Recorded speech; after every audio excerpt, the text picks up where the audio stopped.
La semana pasada vimos el ejemplo de la gente de Macedonia, que estaban en gran dificultad, que tenían grandes pobrezas, pero sin embargo dieron generosamente. La iglesia de Macedonia comprendió que antes de dar dinero había que entregarse ellos mismos. Antes de dar recursos, antes de dar nuestros dones, tenemos que aprendernos a darnos nosotros mismos como ofrenda al Señor. Para continuar en esta mañana, yo les voy a pedir que abran siempre sus Biblias en 2 Corintios, capítulo 8, y hoy vamos a continuar en el verso 8 al 15. La semana pasada vimos el verso 1 al 8, hoy vamos a seguir adelante. Dice así la palabra de Dios, 2 Corintios, capítulo 8, versos del 8 al 5. No es que les esté dando órdenes, sino que quiero ponderar la sinceridad del amor de ustedes en comparación con la dedicación de otros. Pues ustedes ya conocen la gracia de nuestro Señor Jesucristo, que por amor a ustedes, siendo rico, se hizo pobre, para que con su pobreza ustedes fueran enriquecidos. Y ahora, por el bien de ustedes, les doy mi opinión sobre este asunto.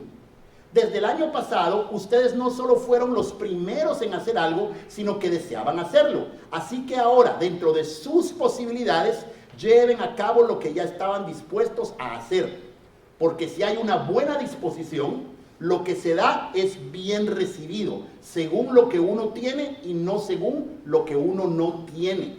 No digo esto para que otros tengan demasiado mientras ustedes sufren de escasez, sino para que en este tiempo la abundancia de ustedes supla con igualdad la escasez de ellos, y para que la abundancia de ellos supla la necesidad de ustedes.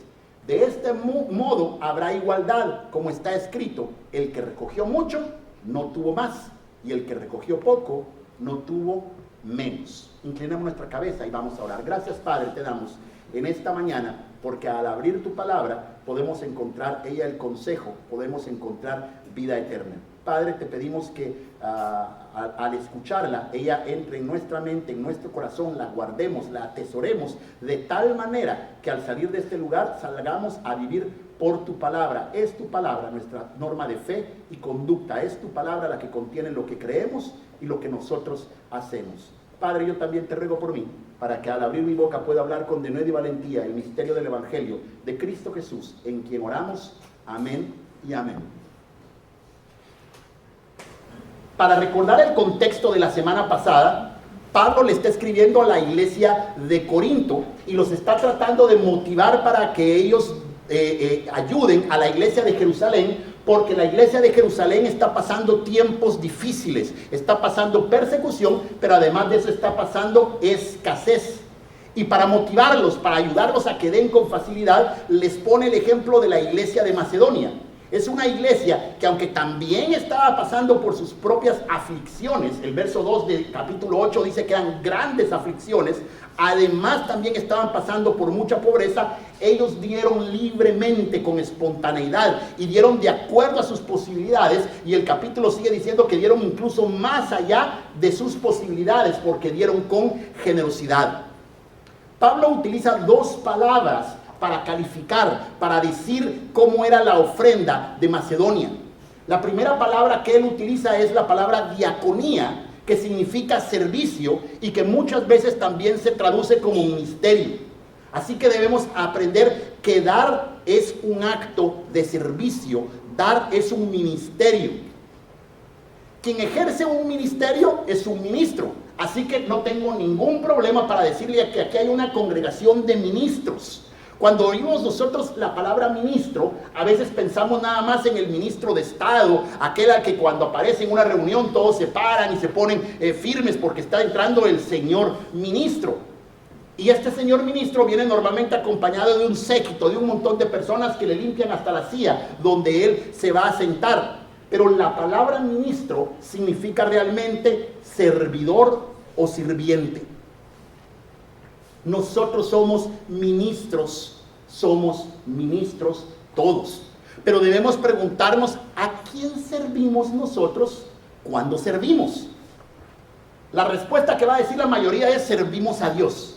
Pero nosotros tenemos que entender que cuando servimos estamos haciendo un servicio doble, por decirlo de alguna manera. Nosotros estamos sirviendo a nuestro prójimo porque estamos sirviendo para resolver una necesidad.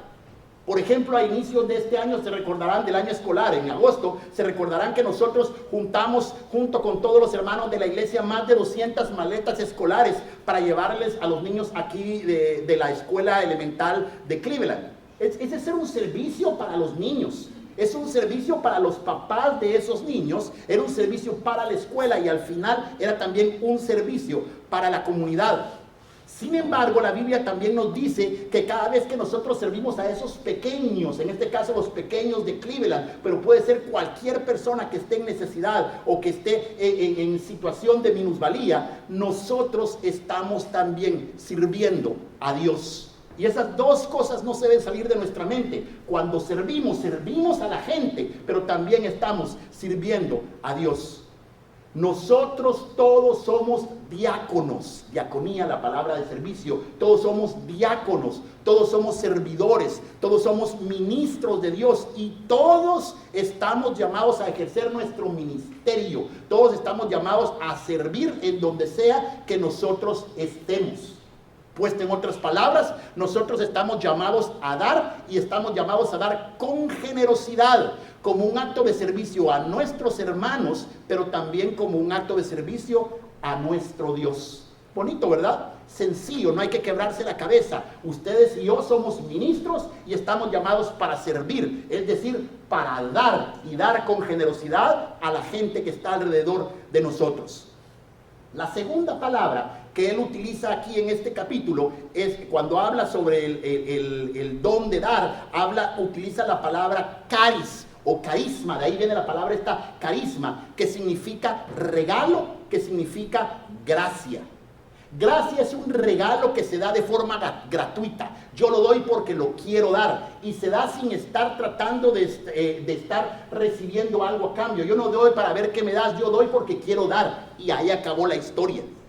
Por eso algunos traducen caris o carisma como el acto de amor, porque dar al final de cuentas debe ser un acto de amor. Cuando nosotros damos, estamos permitiendo hacer visible el amor. ¿Cómo puede decir usted que ama a su esposa si no le da?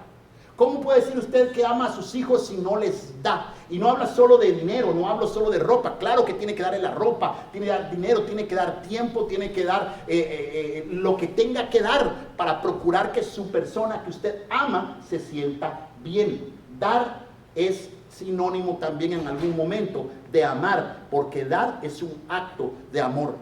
Y aquí tenemos el ejemplo más claro, y es como continúa hablando Pablo a la iglesia de Corinto. Les dice que tenemos que seguir el ejemplo de Cristo Jesús.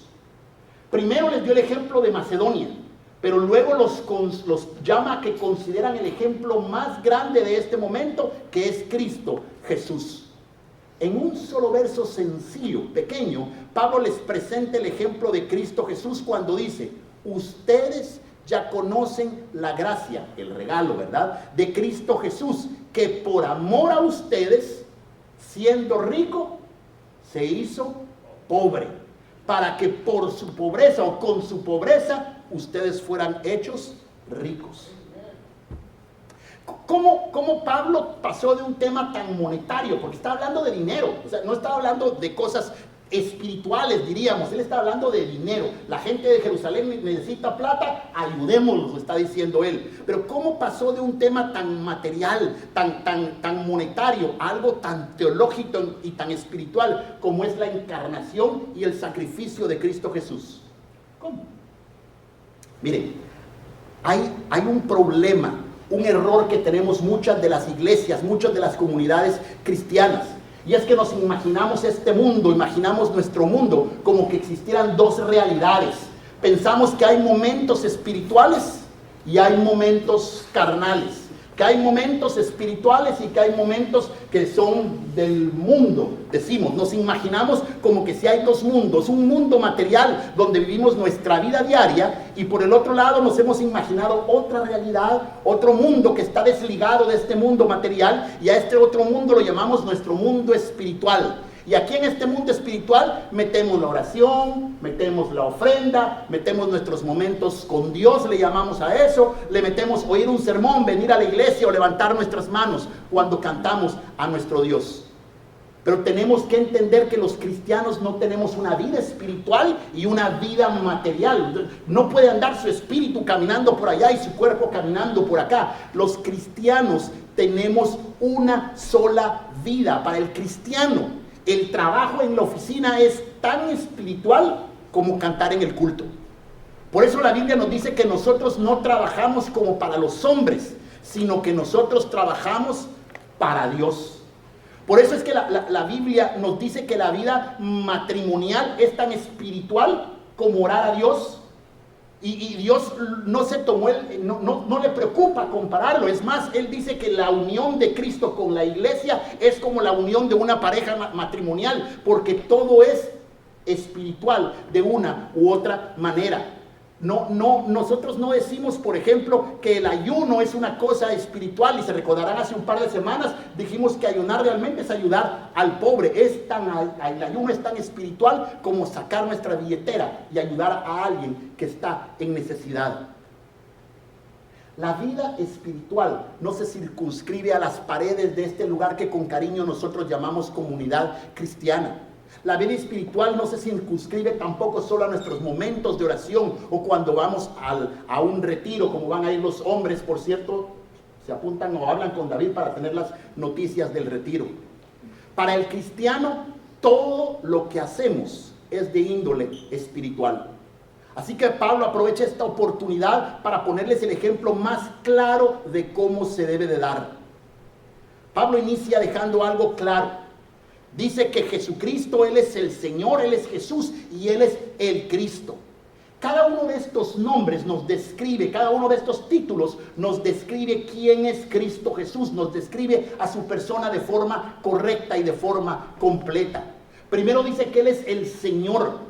Y no solo es el Señor porque Él creó el universo, ya para eso tenemos suficiente. Él es Señor porque Dios lo levantó de la tumba. Él es Señor porque Dios lo levantó victorioso. Él es Señor porque al levantarlo de ahí, Dios lo nombró rey y Señor. Eso es lo que dice el hermoso canto de Filipenses 2, versos del 6 y verso 9. Él no solo era ya Señor, no solo era ya Rey, no solo era ya Dios, sino que como fruto de su obediencia, por haberse sacrificado hasta lo sumo, se le dio el nombre más grande que puede existir, de manera que toda rodilla en los cielos, en la tierra y debajo de la tierra se sometan ante nuestro Dios. Pero nuestro Dios no solo es Señor, Él es también Salvador.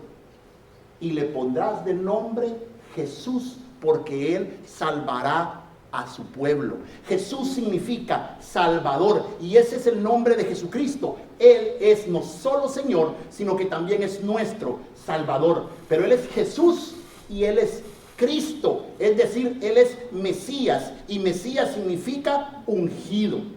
En este caso significa Él fue consagrado para una tarea, Él fue consagrado para ser nuestro Rey, nuestro Señor y nuestro Salvador. Así que estos títulos y estos nombres que aquí Pablo tienen un sentido. Nos está invitando a que reflexionemos un momento en la persona de nuestro Señor Jesucristo. Y es importante que entendamos primero quién es Él. Es sumamente importante que entendamos quién es Cristo Jesús, porque de ahí parte todo el argumento de Pablo para pedirle a los gente de Corinto que den de la manera en que Cristo dio. Lo primero que encontramos es que Cristo, por amor, se hizo pobre. Es por amor que Él se despojó, sí, se limitó, se vació a sí mismo, y esto va más allá de la pobreza material. Ciertamente el Señor Jesucristo no tuvo una vida llena de lujos, y su ministerio fue una persona itinerante, y como andaba de pueblo en pueblo, de vía en vía, Él no tuvo, dice la palabra de Dios, ni siquiera un lugar donde recostar su cabeza. Pero la pobreza que está hablando aquí va mucho más allá que la pobreza simplemente económica. Nuestro Dios, nuestro Señor Jesucristo se hizo pobre porque cuando Él era el Dios que no podía, que creó absolutamente todas las cosas, que este universo no lo puede contener, dice su palabra, Dios se sujetó a un tiempo, se sujetó a un cuerpo. Después de ser el eterno que estaba viviendo por todos los siglos, el eterno, el inmortal, el que no tiene ni principio y él no tiene final, se limitó también a un tiempo. Hubo un lugar donde él nació y un lugar donde él murió. Se resumió su vida en 30 y tantos años por tal de traernos a nosotros libertad y darnos a nosotros sanidad. Él era el Dios que produce la vida. Él es el Dios que nos sana, es el Dios que nos da, es el Dios Rafa, dice la palabra, el Dios que nos sana a cada uno de nosotros, y sin embargo vino y se limitó tanto que Él sufrió los dolores de esta vida. Como cualquier niño le ha de haber dolido el estómago, como cualquier niño le ha de haber dolido la cabeza, si le dio una fiebre o le dio un problema, Él se lo sufrió porque se limitó para estar en medio de nosotros.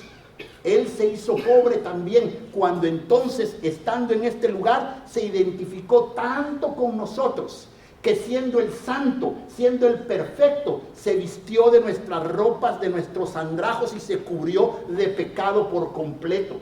Dios se hizo pecado por nosotros.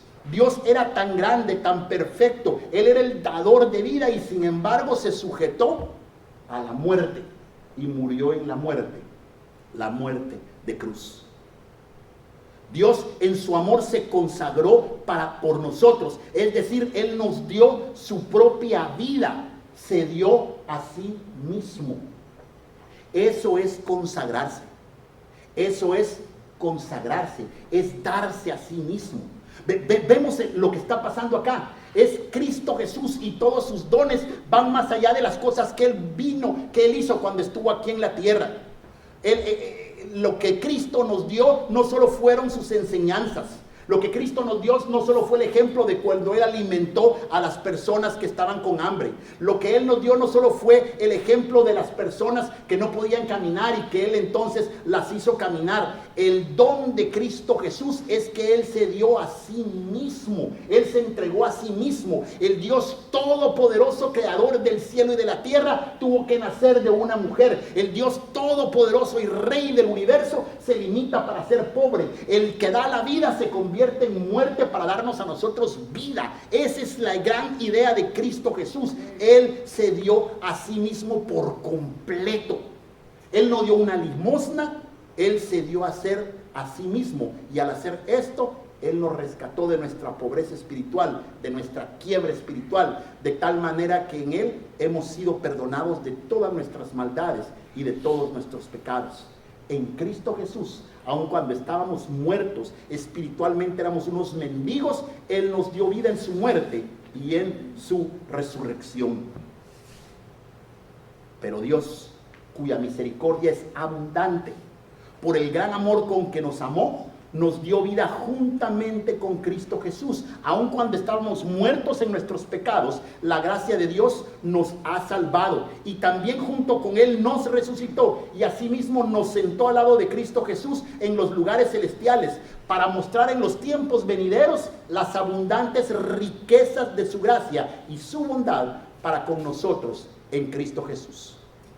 Ahora sí estamos en posición de entender el ejemplo de Cristo Jesús de forma completa, porque esa debe ser nuestra actitud cuando nosotros estemos en oportunidad de dar. No es un asunto de dar algo de nuestra bolsa de vez en cuando. El punto principal es que amemos tanto al desvalido, que amemos tanto al pobre, que amemos tanto al que esté en necesidad, que amemos tanto a los niños golpeados, a las parejas que están en medio de persecución, en medio de dolor, a los que están en dificultades, que los amemos tanto, que cuando nosotros tengamos la oportunidad de dar, no solo colaboremos, sino que literalmente tratemos de consagrarnos a esos problemas. Recuerdo esta pequeña fábula de cuando yo era un adolescente, en esa época lo de haber aprendido, 12 o 13 años de edad. Había una familia pobre de granjeros, mamá, papá y el hijo, y tenían nada más una gallina, una vaca y un cerdito.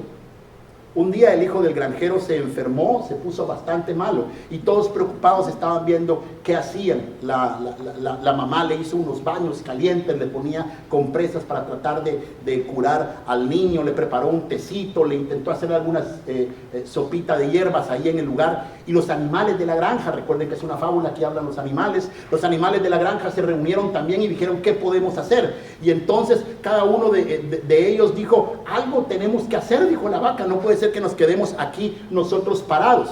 Y entonces la gallina le dijo así, ya sé cómo voy a colaborar yo en esta situación.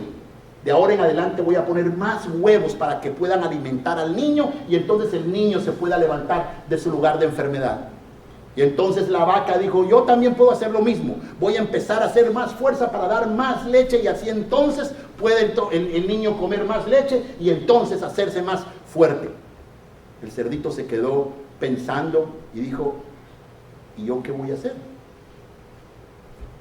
Y entonces la gallina, que siempre se la llevó de muy lista, le dijo, es fácil, tú puedes dar tocino y puedes dar jamón, así el niño va a crecer fuerte y va a crecer sano. El cerdo se quedó pensando un poquito más y respondió, ok, ya entiendo, ustedes están colaborando para la salud del niño, pero a mí me está pidiendo que me consagre. Eso fue lo que Cristo Jesús hizo. Jesús se consagró por nosotros y esa es la vara de medir que Dios propone cuando nosotros damos. Ante el ejemplo de Cristo Jesús, si se dan cuenta, no importa qué tan generosos seamos, siempre vamos a quedar cortos. Pero eso no es malo, porque siempre estamos en una posición para poder ser más generosos, para poder mejorar en donde sea que nosotros estemos. Si damos poco, podemos dar un poco más, y si damos más, nosotros siempre podemos dar, porque el camino, el ejemplo de Cristo Jesús, el que nos pide que nosotros en este momento que reflexionemos es, nosotros damos en amor. No damos de lo que sobra, sino que nos damos nosotros mismos. Ahí arranca el asunto. Nos damos nosotros mismos. Y cuando nosotros nos damos, entonces podemos dar sacrificialmente. Porque nuestro interés, cuando entendemos la situación, no es dar poco o mucho de lo que nosotros tengamos. No importa si usted tiene poco, no importa si usted tiene mucho. Cuando usted entiende eso, usted utiliza lo que usted tiene para tratar de ayudar a los que tienen menos que usted. Pablo continúa hablándole a los corintios de la siguiente manera: si hay buena disposición, lo que se da es bien recibido, según lo que uno tiene y no según lo que uno no tiene. No digo esto para que ustedes tengan demasiado mientras ustedes sufren de escasez, sino para que en este tiempo de abundancia de ustedes, Él supla con igualdad la escasez de ellos, y para que la abundancia de ellos supla las necesidades de ustedes. Y así habrá igualdad, como está escrito, el que recogió poco, no tuvo menos. Así que ante Dios no importa la cantidad, ante Dios no importan los porcentajes, ante Dios lo más importante es que nosotros demos con buena disposición. Si nosotros damos así, si es poco o es mucho, va a ser bien recibido. Ahora, yo no sé ustedes, pero cuando empieza uno a pensar eso, el corazón a uno se le hace un colocho. ¿Cuándo ya es suficiente? ¿Cuándo debiera de parar de dar? ¿Es mucho o estoy dando muy poco? ¿Debiera dar o debiera de dar menos?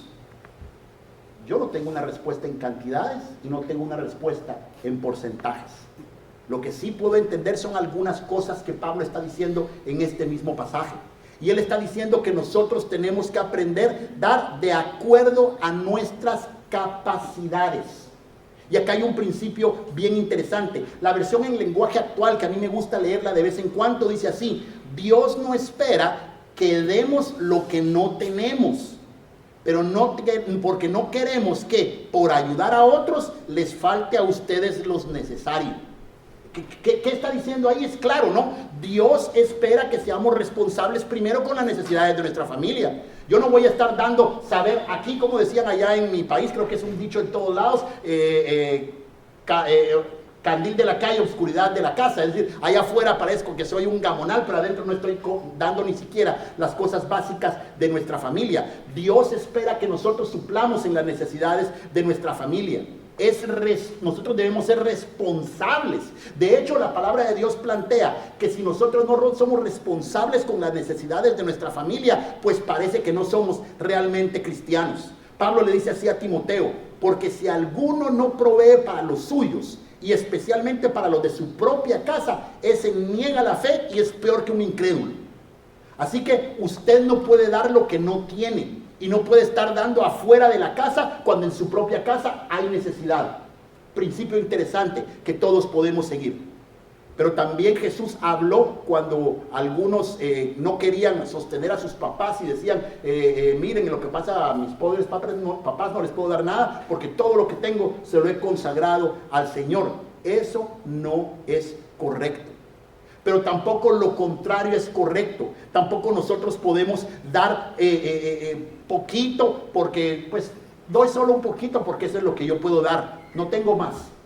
A esas personas Jesucristo les responde con el ejemplo de la viuda, que la viuda, ella de su pobreza dio todo lo que tenía, dio 2 monedas nada más, y Jesús dijo: esta viuda dio más de los que dieron mucho dinero, porque en Cristo Jesús, repito, el asunto nunca es de cantidad, el asunto nunca es de porcentajes, sino que el asunto en Cristo Jesús es la actitud de nuestro corazón. ¿Cómo está nuestro corazón? ¿Cómo vamos a dar de acuerdo a lo que nosotros tenemos en nuestro corazón?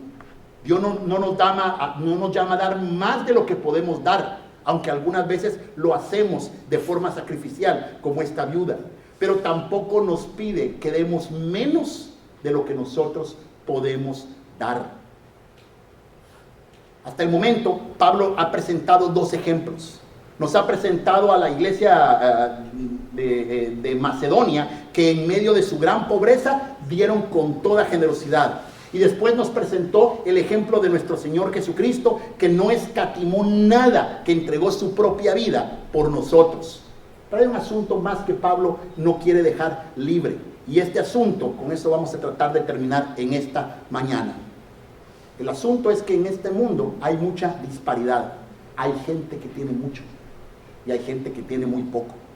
En esta vida hay personas que tienen suficiente para poder alimentar a 2 o 3 familias, y hay personas que les falta para poder alimentar siquiera a ellos mismos y tienen familia a la par de ellos. Algunos tenemos muchos recursos y otros tenemos pocos. Ahora, cuando estamos hablando aquí de igualdad, no quiero que se asusten, porque no estoy hablando de comunismo ni estoy hablando de socialismo. Tampoco estoy tratando de apañar a los que son holgazanes y que no quieren trabajar, porque ya la semana pasada dijimos que el que quiera comer, que trabaje. Pero sí hablamos de que en esta vida a veces nosotros somos los que tenemos suficiente y podemos ayudar y debemos ayudar. Pero otras veces puede ser que a nosotros toque que nos ayuden, que nosotros seamos los que requerimos ayuda. Y Dios espera que como cuerpo que nosotros somos, si Él nos ha permitido tener lo suficiente, nosotros podamos ser solidarios con estos nuestros hermanos que no tienen suficiente para cubrir sus necesidades. Si usted tiene el privilegio de dar en abundancia, vale la pena que se pregunte: ¿seré que soy suficientemente generoso? El verso 15 termina recogiendo una cita del libro de Éxodo en el capítulo 16, cuando el pueblo de Israel andaba vagando por el desierto. Dice que Dios envió un maná del cielo, y la cita literal dice que unos recogieron más maná que otros, pero al final del día ni el que recogió mucho ni el que recogió poco le faltó. Pablo nos desenreda este milagro. Porque ¿cómo fue eso que los que tuvieron mucho no les sobró y el que tuvo poco no le faltó? Pablo nos explica el milagro. Al parecer, el que recogió mucho no le sobró, porque lo que le sobraba lo compartió con el que tenía poco. Y el que tenía poco no le faltó, porque siempre hubo alguien que estaba a la par, que tenía suficiente y estuvo dispuesto a darle a él. El milagro del maná no solo fue que Dios hizo caer pan del cielo. El milagro del maná también sucedió en el corazón de todos los israelitas, que teniendo lo que tenían, estaban dispuestos a compartirlos con todos los demás, porque entendían que el regalo que Dios les daba no solo era para ellos, sino que era para todos. De manera que lo que nosotros tenemos es una oportunidad para darle a alguien más. Si lo ponen de esta manera, nosotros tenemos la oportunidad de ser parte de ese milagro del maná. Nosotros podemos tener la oportunidad de ser parte de ese milagro donde nosotros podamos hacer lo que Cristo Jesús hizo. Cuando nosotros abramos nuestro corazón, cuando nosotros abramos nuestros bolsillos para ayudar al que lo necesita, seguro que van a empezar a suceder milagros alrededor nuestro. Alguien va a poder decir: yo necesitaba, y Dios envió a su ángel, porque usted también es un ángel de Dios, es un enviado de Dios cuando las personas están en necesidad. Pero por favor, no perdamos la perspectiva, porque no es asunto solo de dar. Todo empieza cuando primeramente nosotros nos entregamos al Señor. Cuando nosotros nos entregamos al Señor, cuando permitimos que Él sea el jefe, el Señor, el que mande en nuestras vidas, entonces Él será el que maneje nuestras finanzas. Cuando nosotros llenemos ese espacio en blanco que está allí con nuestro Dios, cuando nosotros confiamos en Dios confiamos, entonces Dios se va a encargar de manejar nuestras finanzas y Dios se va a encargar de que nunca nos falte nada de acuerdo a sus riquezas en gloria. Inclinemos nuestro rostro. Vamos a orar. Gracias, Padre, te damos en esta mañana, porque ejemplo claro nos has dado. Tenemos tantas personas a nuestro alrededor que nos han enseñado desde chiquitos que hay que dar. A nuestras madres que nos recordaban, por ejemplo, que cuando había visitas le dábamos primero al que estaba de visita y no nosotros. Era una forma sencilla de entender que tenemos que aprender a ser desprendidos en el momento de dar. Pero el ejemplo más grande lo tenemos en Cristo Jesús, quien siendo el Dios de este universo, murió por nosotros. Siendo el que posee todo, se hizo pobre por nosotros. Que aprendamos a dar así, con generosidad, entendiendo que no lo damos para que tú nos des. Nosotros damos porque ya nos has dado a Cristo Jesús. Y porque si tenemos recursos, pocos o muchos, siempre habrá alguien que nosotros podamos ayudar de acuerdo a nuestras posibilidades, de acuerdo a la bendición que hemos recibido de ti. Oramos hoy en Cristo Jesús, nuestro Señor y nuestro Salvador.